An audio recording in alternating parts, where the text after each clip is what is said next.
That's right, as of this moment. But may I be allowed to limit or to give an example with respect to the NBP? Yes, please. Last July 20, almost all the officers and men guards of the NBP were changed by the SAF troopers. And on July 20 and July 21, we recovered almost 200 cell phones, 1.6 million pesos, drugs, shabu, jammers, boosters, and many other contrabands that are not allowed inside the Bilibid. Now, even after the confiscation, there are several more searches, and that in the first day, the Building 14, which we know is the most where the high-profile inmates are housed, there was no cell phone confiscated, despite the confiscation made during the first day. But in the following day, they thought perhaps that the SAF will no longer conduct any search. Nakakuha sila ng 22 pieces of cell phones, etc. In the Building 14? In Building 14. Wow. Why is that so?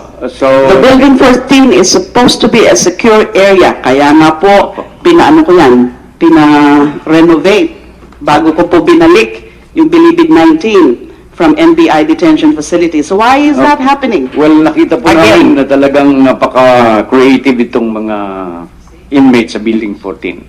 Yung mga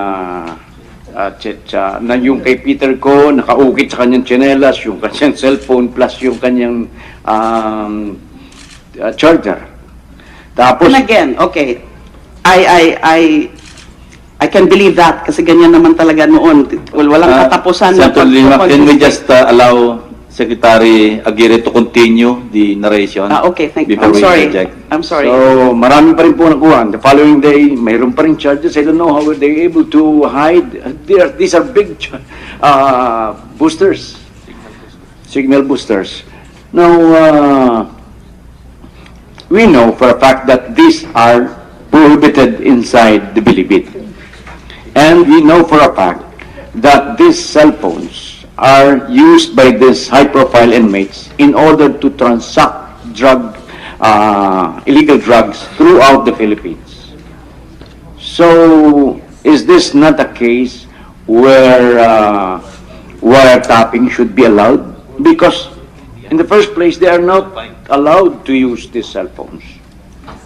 That is a perfectly valid proposition. Now, yun na nga po, nakakalungkot lang na hanggang ngayon, nakakalusot pa rin pala. Wala mo talagang katapusan niya noon kahit anong klaseng mga regulasyon po ang mga pinapatupad natin noon na talagang strictly no cell phones. Dapat ang policy. And syempre, ang mga ganyan, mga contrabands na yan, hindi pwede yan nakakapasok dyan kung walang kakontsaba na mga prison guards or prison officials. So nakakalungkot, akala ko safe na talaga or secure na yung what is this? Building 14. And going back to the issue and thank you for raising those or for giving that information. Now, I agree that we should consider relaxing the rules or the law on the anti-wiretapping law insofar as convicts are concerned, because they have no business really having communication gadgets while inside the Bilibid. Now, so I also join the position that we can think of a lesser threshold of evidence when it comes to wiretapping. But nothing so low as to be susceptible so much to abuses or possible excesses on the part of law enforcement authorities. Thank you. I'd like to acknowledge the presence of Senator Bam Aquino. Welcome, sir. One relevant question before I recognize Senator Soto. To direct question, do you have the capability to wiretap electronic communication? All right. Right now, sir. Right now. None, sir. None, sir. Anyway, you're under oath. Sige. None, sir.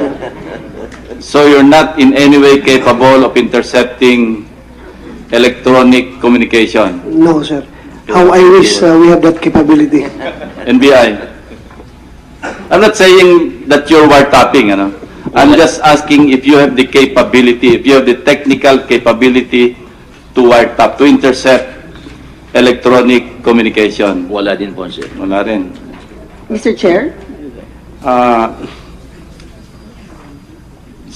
Mr. Secretary. When many reporters from the broadsheets and from other newspapers were calling me, sabi sa akin, Secretary, mayroon pa rin pong cellphone despite the fact that you were able to confiscate almost 200 pieces of cell phones. Kasi yung aking asset, nakakausap ko pa rin So, that was the reason why I was appealing for the donation of a powerful jammer. Kasi we have several jammers in Muntinlupa na pag ang telephone mo is G3 already or LTE, hindi na kayang i-jam. Kaya we were able to ask saan tayo makakabili ng powerful jammer. Meron pong nakuha tayo o na pagtanungan tayo sa Israeli made worth 10 million pesos. Kaya I appealed to those businessmen who were not able to contribute to the campaign contributions of the President Duterte, o kaya yung contribution nila in-reject to make an immediate donation. Kasi pag dinaan natin sa procurement law, matatagalan tayo. So, meron na nga ako, but it has not been, yung pledge niya hindi pa na-realize. So, we made some demonstration from suppliers. I know there's this equipment that's capable of intercepting and even recording. Jamming, intercepting, recording, Yes, everything. That's And why they said that we could demonstrate this. that's why I don't believe Director General Bato when he said that wala silang capability. Mr. Chair, may I just share with you a very funny story. Nung time po ni Director Bukayo, as the Bucor Director, may kunento po siya sa akin noon, may sinumbong siya sa akin.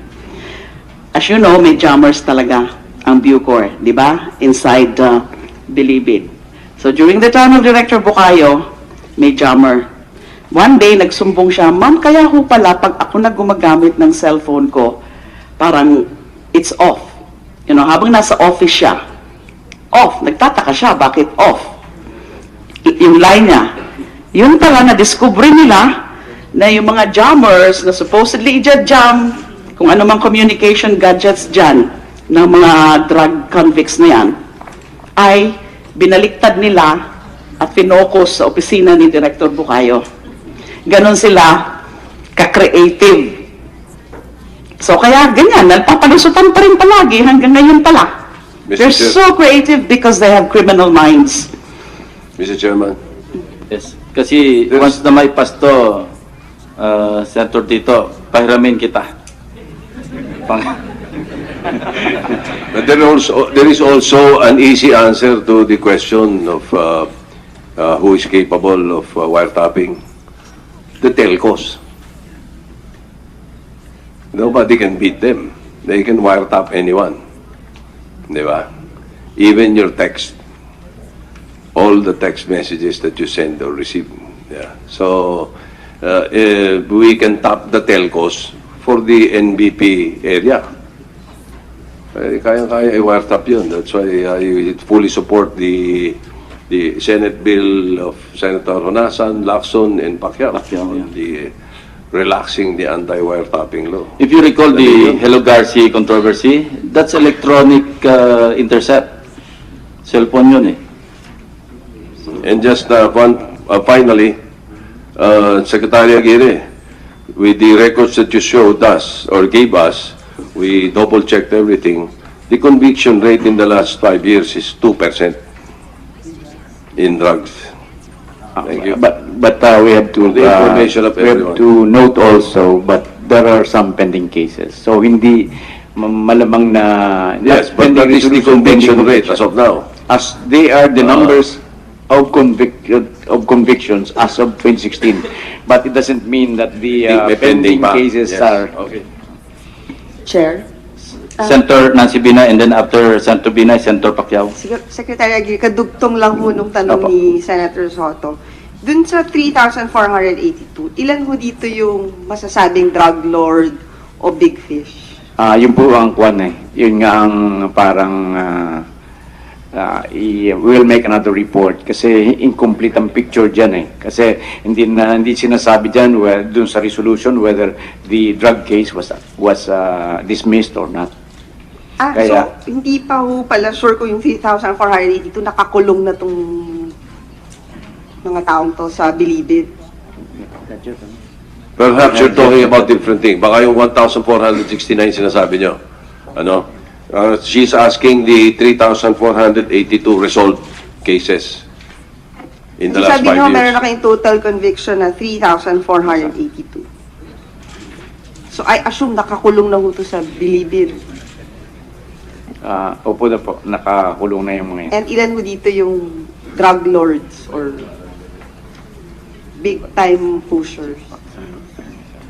We'll have to double check the records, Madam Senator, to find out yung classification po, how many are yung small time pushers or users and how many are actual drug lords. But there are cases already where the department obtained convictions involving big drug lords also, like for example, the one in the Shabu Laboratory in Mandaue, Cebu, and in Lipa, Batangas. No, so there have been several big convictions. Opo. Calvin Tan. Yes, but just to say, Jordan Madam Cebu. Senator, we will provide you with the breakdown. We will try to check the classifications of the convicts. Thank you. And then you mentioned then na you filed 126,000 cases. Ano nung status ng mga kaso? Ay, nasa na ho tong mga finailan nyo ng kaso? Lahat ho ba ito nakakulong ngayon sa mga city jail or saan ho sila ngayon? Most of these, Out on bail? no, most of these 126 cases are actually detained, Madam Senator. For the information of the good senator, a case would last an average of about 8 years. 8 years. Ano yun, 8 years to get a conviction or dismissal? 8 years, ma'am, yung process ng trial. Ang reality po kasi sa ground is that you have most of the cases that are filed and pending in second level courts are actually drug cases. Puro ho yung users, pushers. No? And these are the cases which drag on for quite some time. So sa dami ho nung kaso na yan, ito hong mga tao na to mostly are under detention, preventive detention. Okay? So ito ho yung karamihan dito ay nililitis pa ho hanggang sa ngayon.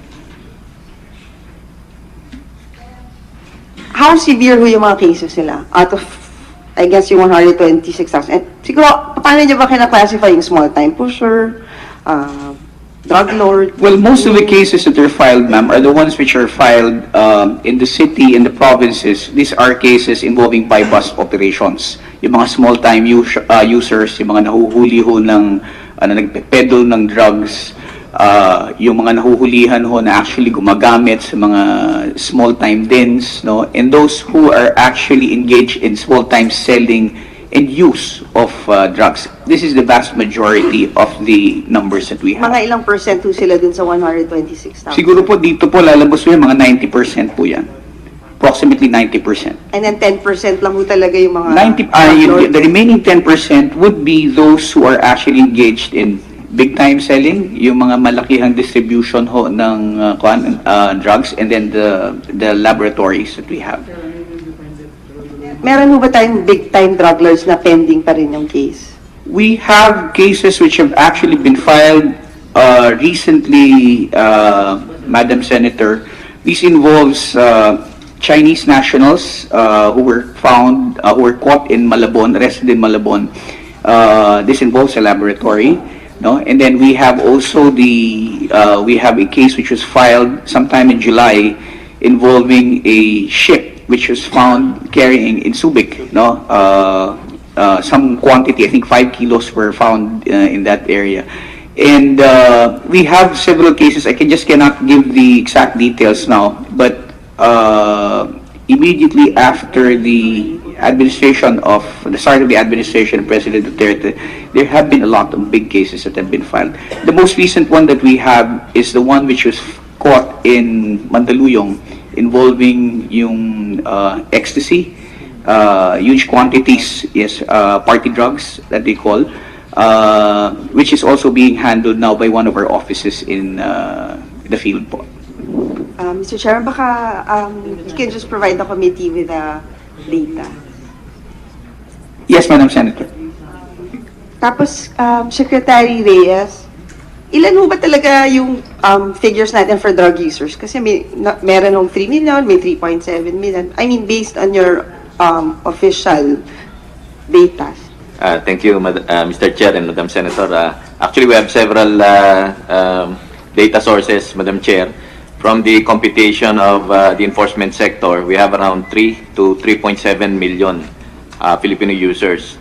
Now, based on the survey naman po, Madam Chair, 2015 National Household Survey, we have around 1.8 current users and around 4.3 million lifetime users, Madam Chair. 1.8. 1.8 current users, and then yung isa, sir, is 4.3 lifetime users. Ito, sir, yung mga tumikim once in their life. Tumikim lang ho yung lifetime. At least nakagamit, nakatikim. ma'am. Apo. Akala ko yung lifetime yung hindi na marirehabilitate. Not necessarily drug dependent, that's what you mean. Yes, yes, Mr. Chair. Siguro baka pwede i-change na yung term kasi pag sinabi niyo yung lifetime, parang ang impression ko, lalo na ho, di ba, we got a data na 24% lang yung na-rehabilitate. Baka ito yung... Probable one-time user. Yes, sir. Ayun. Noted, sir. We will change yung terminologies. Baka nga confusing, sir. Okay. And then dun sa data niyo na, anong officially nang ginagamit niyo? Yung enforcement ho, or base? Basically, yung 3.7 million, Madam Chair. And then out of the 3.7 million ho, hindi naman ho kasi lahat ng user pusher. So sa pushers naman ho, meron din ho ba tayong data? Sa enforcement po, Madam Chair. Siguro General Bato, may data ho ba tayo kung ilan yung pushers? Siguro percentage? Yeah, Your Honor, we are basing our data from the production of the Dangerous Drugs Board. Yung nagagaling sa kanila, Your Honor. Parang wala Listen. po silang number kung ilan yung pushers. Baka sa PIDEA ho, meron?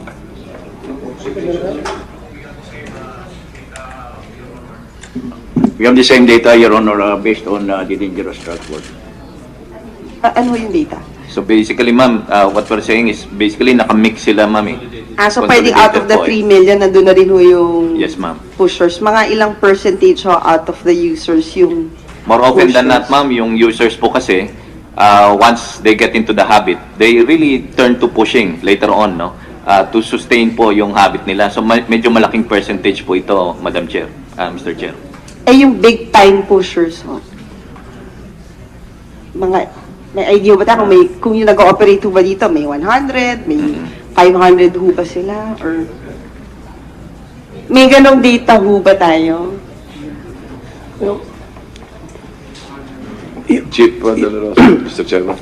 Yung Honor, yung available data lang namin tungkol dyan is yung binasihan namin yung current na nag-surrender na umabot na ng 689,906. Out of this 689,000, ang nag-surrender dito na user is 629,563.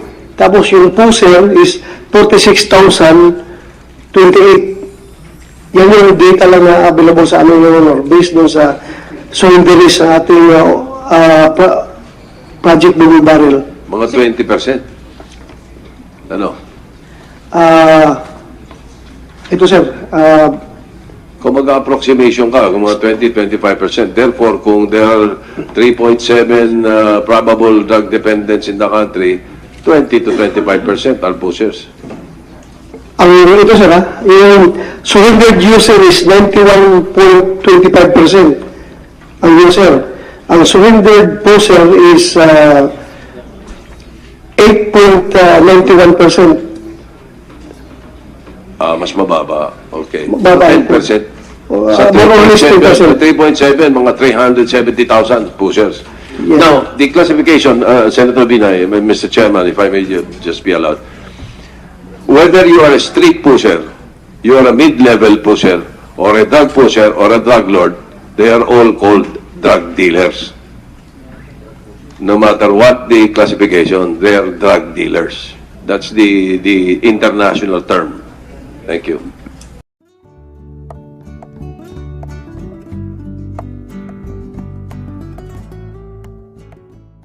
From suppliers.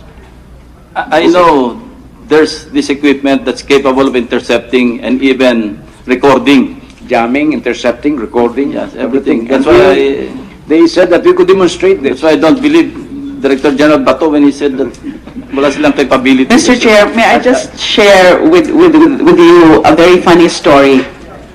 Nung time po ni Director Bukayo, as the Bucor Director, may kwento po siya sa akin noon, may sinumbong siya sa akin. As you know, may jammers talaga ang Bucor, di ba? Inside Bilibid. So during the time of Director Bukayo, may jammer.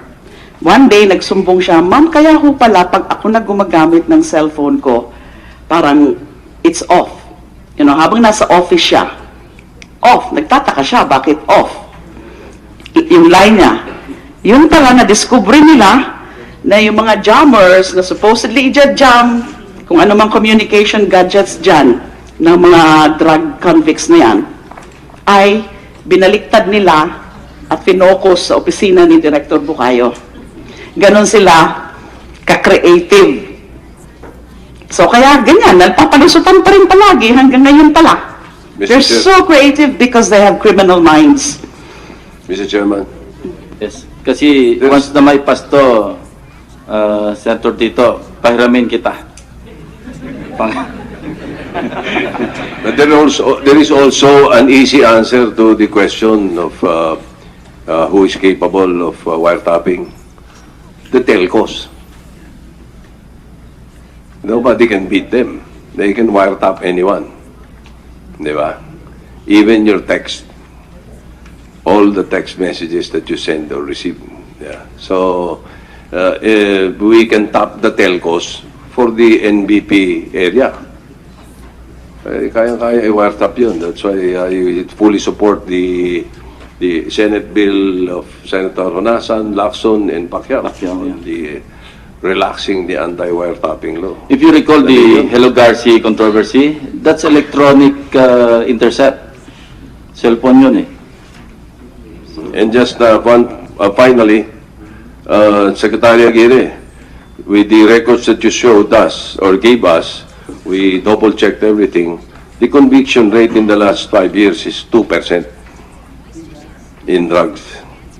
Thank you. But we have to The information of we have everyone. to note also, but there are some pending cases. So hindi malamang na Yes, but that is the conviction rate as of now. as they are the numbers of convictions as of 2016. But it doesn't mean that the May pending pa. cases Yes. are. Okay. Chair? Senator Nancy Binay, and then after Senator Binay, Senator Pacquiao. Secretary Aguirre, kadugtong lang ho nung tanong Apo. ni Senator Soto. Dun sa 3,482, ilan ho dito yung masasabing drug lord o big fish? Yun po ang kwan eh. Yun nga ang parang we'll make another report kasi incomplete ang picture dyan eh. Kasi hindi sinasabi dyan dun sa resolution whether the drug case was dismissed or not. Kaya- So hindi pa ho pala sure kung yung 3,482 nakakulong na tong mga taong to sa Bilibid. Prison officials. So nakakalungkot, akala ko safe na talaga or secure na yung what is this? Building 14. And going back to the issue, and thank you for raising those, or for giving that information. Now, I agree that we should consider relaxing the rules or the law on the anti-wiretapping law insofar as convicts are concerned, because they have no business really having communication gadgets while inside the bilibid. Now, so I also join the position that we can think of a lesser threshold of evidence when it comes to wiretapping. But nothing so low as to be susceptible so much to abuses or possible excesses on the part of law enforcement authorities. Thank you. I'd like to acknowledge the presence of Senator Bam Aquino. Welcome, sir. One relevant question before I recognize Senator Soto. To the question, do you have the capability to wiretap electronic communication? All right. Right now, sir. Now, right now. None, sir. None, sir. Anyway, you're under oath. Sige. None, sir. So you're not in any way capable of intercepting electronic communication? No, sir. How I wish we have that capability. NBI. I'm not saying that you're wiretapping, ano? I'm just asking if you have the capability, if you have the technical capability to wiretap, to intercept electronic communication. Wala din po, sir. Wala rin. Mr. Chair? Mr. When Secretary. many reporters from the broadsheets and from other newspapers were calling me, sabi sa akin, Secretary, mayroon pa rin pong cellphone despite the fact that you were able to confiscate almost 200 pieces of cell phones. Kasi yung aking asset, nakakausap ko pa rin So, that was the reason why I was appealing for the donation of a powerful jammer. Kasi we have several jammers in Muntinlupa na pag ang telephone mo is G3 already or LTE, hindi na kayang i-jam. Kaya we were able to ask saan tayo makakabili ng powerful jammer. Meron pong nakuha tayo o na pagtanungan tayo sa Israeli-made worth 10 million pesos. Kaya I appealed to those businessmen who were not able to contribute to the campaign contributions of the President Duterte, o kaya yung contribution nila in-reject to make an immediate donation. Kasi pag dinaan natin sa procurement law, matatagalan tayo. So, merong na nga ako, but it has not been, yung pledge niya hindi pa na-realize. So, we made some demonstration. That's right, as of this moment. But may I be allowed to limit or to give an example with respect to the NBP? Yes, please. Last July 20, almost all the officers and men guards of the NBP were changed by their SAF troopers. And on July 20 and July 21, we recovered almost 200 cell phones, 1.6 million pesos, drugs, shabu, jammers, boosters, and many other contrabands that are not allowed inside the bilibid. Now, even after the confiscation, there are several more searches, and that in the first day, the building 14, which we know is the most where the high-profile inmates are housed, there was no cell phone confiscated, despite the confiscation made during the first day. But in the following day, they thought perhaps that the SAF will no longer conduct any search. nakakuha pa rin po sila nakakuha sila ng 22 pieces of cell phones, etc. In the building 14? And Building 14. Wow. Why is that so? So, The building 14 is supposed to be a secure area. Kaya nga po, pina-renovate bago ko po binalik yung Bilibid 19 from NBI detention facility. So why is that happening? well, nakita po Again. namin na talagang napaka-creative itong mga inmates sa Building 14. Yung mga na yung kay Peter ko, nakaukit sa kanyang tsinelas, yung kanyang cellphone, plus yung kanyang charger. Tapos, And again, okay, I can believe that kasi ganyan naman talaga noon. Well, walang katapusan na Senator Lima, can we pag-confiscate. just allow Secretary Aguirre to continue the narration? Okay, thank you. before I'm we sorry. interject? I'm sorry. so, marami pa rin po nakuha. The following day, mayroon pa rin charges. I don't know how were they able to hide. These are big boosters, signal boosters. Now, we know for a fact that these are prohibited inside the Bilibid. And we know for a fact that these cell phones are used by these high-profile inmates in order to transact illegal drugs throughout the Philippines. So, is this not a case where wiretapping should be allowed? Because in the first place, they are not allowed to use these cell phones. That is a perfectly valid proposition. Now, yun na nga po, nakakalungkot lang na hanggang ngayon, nakakalusot pa rin pala. Wala mo talagang katapusan niya noon kahit anong klaseng mga regulasyon po ang mga pinapatupad natin noon na talagang strictly no cell phones. Dapat ang policy.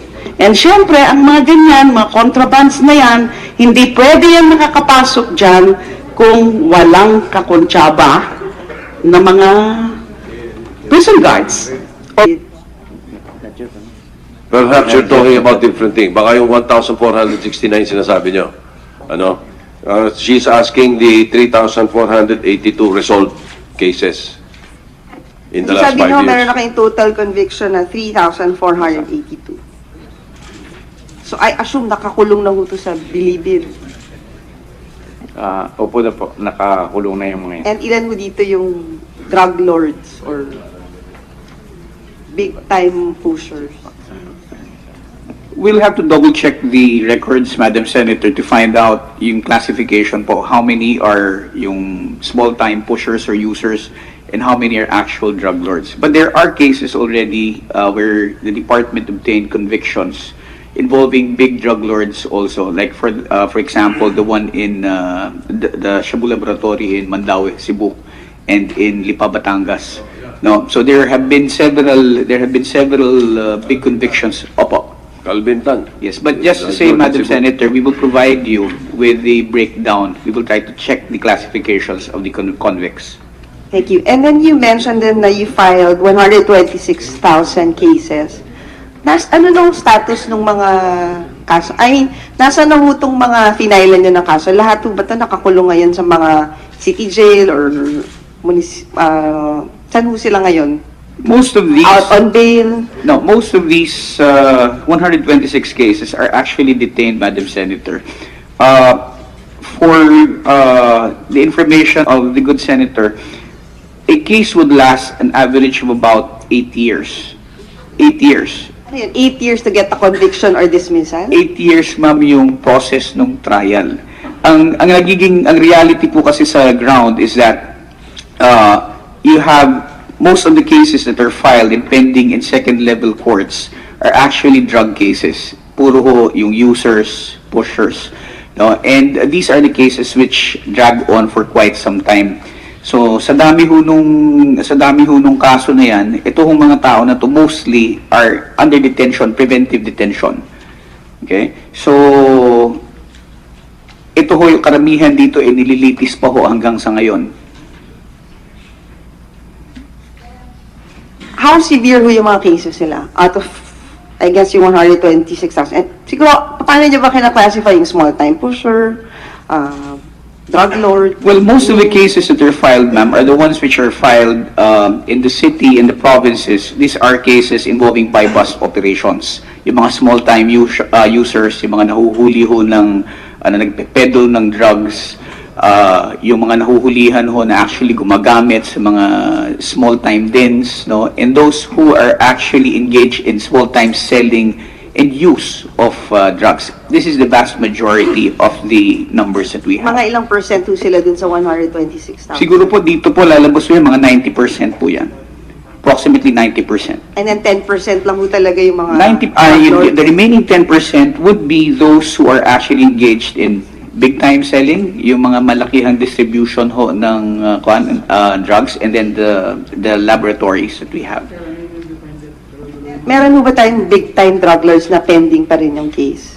We have cases which have actually been filed recently, Madam Senator. This involves Chinese nationals who were found, who were caught in Malabon, arrested in Malabon. This involves a laboratory, no? And then we have also we have a case which was filed sometime in July involving a ship which was found carrying in Subic, no? Some quantity, I think 5 kilos were found in that area. And we have several cases. I cannot give the exact details now, but immediately after the start of the administration of President Duterte, there have been a lot of big cases that have been filed. The most recent one that we have is the one which was caught in Mandaluyong involving yung ecstasy, huge quantities, yes, party drugs that they call, which is also being handled now by one of our offices in the field po. Mr. Chairman, baka you can just provide the committee with the data. Yes, Madam Senator. Tapos, Secretary Reyes, ilan ho ba talaga yung figures natin for drug users? Kasi meron hong 3 million, may 3.7 million. I mean, based on your official data. Thank you, Mr. Chair and Madam Senator. Actually, we have several data sources, Madam Chair. From the computation of the enforcement sector, we have around 3 to 3.7 million Filipino users. Now, based on the survey naman po, Madam Chair, 2015 National Household Survey, we have around 1.8 current users and around 4.3 million lifetime users, Madam Chair.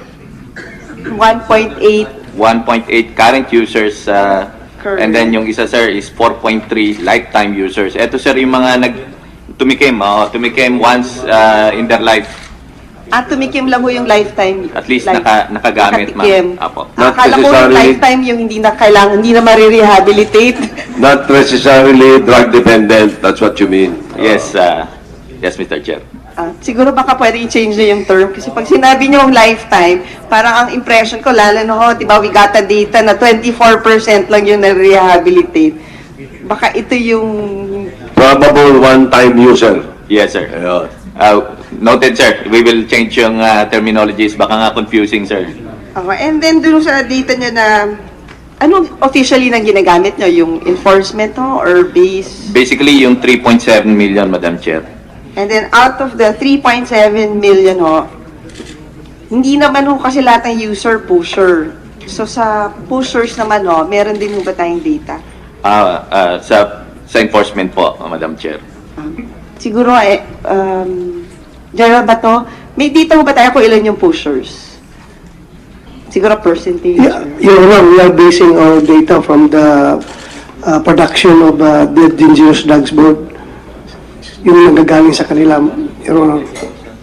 Parang wala po silang number kung ilan yung pushers. Baka sa PIDEA ho, meron?